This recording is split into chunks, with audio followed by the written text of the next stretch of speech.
Doctor साहब, मैंने बहुत से दोस्तों को देखा है कि उनको ब्लड प्रेशर हो गया और ये ब्लड प्रेशर जो है वो हो क्यों रहा है और फिर इससे बचना कैसे है?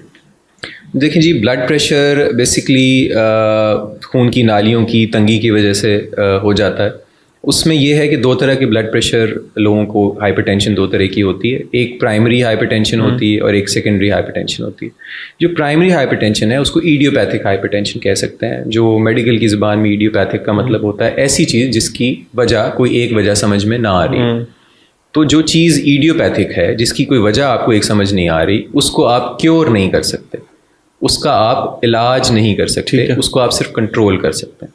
तो ये चीज़ जाननी बहुत ज़रूरी है कि जिन लोगों को प्राइमरी हाइपरटेंशन है, जो अक्सर 30, 35, 40 साल पर अक्सर आती है, उससे पहले कम होता है, बहुत कम चांस है प्राइमरी हाइपरटेंशन का, उसको आप क्योर नहीं कर सकते, उसका आप इलाज नहीं कर सकते, उसको सिर्फ आप कंट्रोल करेंगे। प्राइमरी का ब्लड प्रेशर कितना होता है? ब्लड प्रेशर की तो रीडिंग वही है कि अगर आपका ब्लड प्रेशर 140 से ऊपर है, इसमें डिफरेंट रिकमेंडेशंस हैं। जो अमेरिकन हार्ट एसोसिएशन है वही कहती है कि 140 से अगर आपका ब्लड प्रेशर ऊपर है, ऊपर वाला सिस्टोलिक ब्लड प्रेशर, और नीचे वाला 90 से ऊपर है, तो उसको ट्रीट करें विद ड्रग्स। उससे नीचे जो है आप लाइफस्टाइल मॉडिफिकेशंस और डाइट से कंट्रोल कर सकते हैं। ये प्राइमरी हाइपरटेंशन और सेकेंडरी हाइपरटेंशन अक्सर लोगों को जल्दी उम्र में 20 साल, 18 साल, 25 साल में भी हाइपरटेंशन हो जाती है। ऐसे लोगों में सेकेंडरी हाइपरटेंशन यानी ऐसी ब्लड प्रेशर की बीमारी जिसका कोई कॉज है जो ट्रीट किया जा सकता है, वो ज़रूर मिल जाती है और उसकी ज़रूर कोशिश करनी चाहिए। कोई वजह है जो ब्लड प्रेशर, कोई वजह है जो ब्लड प्रेशर, जिसको आप अगर ट्रीट करेंगे तो वो ब्लड प्रेशर ठीक हो जाएगा। उसमें रीनल आर्टरी स्टेनोसिस है, आपकी जो शरेयान गुर्दों में खून लेके जा रही है उसकी तंगी है, थायराइड है, किडनी के ऊपर कोई छोटा सा ट्यूमर है। इस तरह की 3-4 वजूहात हैं जो कि सेकेंडरी हाइपरटेंशन, ऐसी हाइपरटेंशन जिसकी वजह है और वो ट्रीटेबल है, वो कॉज करती है।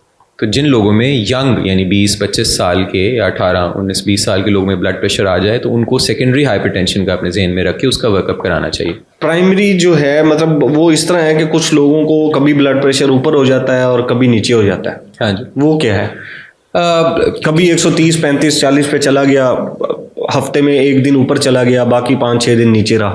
बिल्कुल। अच्छा, उसमें ऐसे है जी कि बहुत सारे फैक्टर्स हैं जो ब्लड प्रेशर को एग्रीवेट करते हैं। स्ट्रेस है, आपकी डाइट है, आपका डाइट के अंदर आप नमक ले रहे हैं, कितना ले रहे हैं डाइट में, और कौन सी चीज़ें हैं जो उसको अफेक्ट कर रही हैं। स्ट्रेस आपको पता है फिज़िकल है, इमोशनल है, जिस तरह की आजकल की हमारी लाइफस्टाइल है उसमें वैसे ही आपको पता है कि स्ट्रेस बहुत ज़्यादा, तो उसमें जो फ्लक्चुएशंस हैं ब्लड प्रेशर की वो आती जाती रहती हैं।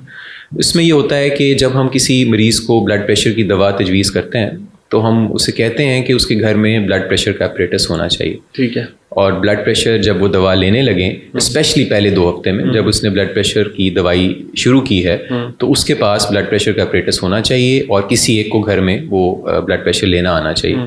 तो उसमें अगर ब्लड प्रेशर लो हो, क्योंकि कभी दवा जब आप शुरू करते हैं तो उससे ज़्यादा लो भी हो जाता है, तो उसमें दवाई आपने रोकनी होती है। ठीक। ये जो ब्लड प्रेशर अब अगर बढ़ रहा है तो कोई ऐसी चीज़ें भी हैं जिनको खाने से ये कम होगा? बिल्कुल जी, ऐसे है जैसे अब हम पहले हमने बात की कि जो कोलेस्ट्रॉल वाली चीज़ें हैं जो खून में चर्बी करती हैं, उनसे आप अवॉइड करेंगे तो ब्लड प्रेशर बेहतर होगा। सॉल्ट अवॉइड करेंगे तो ब्लड प्रेशर बेहतर होगा। नमक कम कर दें। नमक। पोटेशियम जो है, पोटेशियम, कैल्शियम, मैग्नीशियम, ये 4 मिनरल्स ऐसे हैं जो अगर आप डाइट में ऐड करेंगे यानी ज़्यादा करेंगे तो ब्लड प्रेशर कम होगा। पोटेशियम किस तरह के खानों में? पोटेशियम आपको पता है कि केले में है, हम बहुत ज़्यादा सुनते हैं, ग्रीन लीफ वेजिटेबल्स में है, उसमें पोटेशियम ज़्यादा होता है, तो वो आपके ब्लड प्रेशर को कम करने में मदद दे सकता है।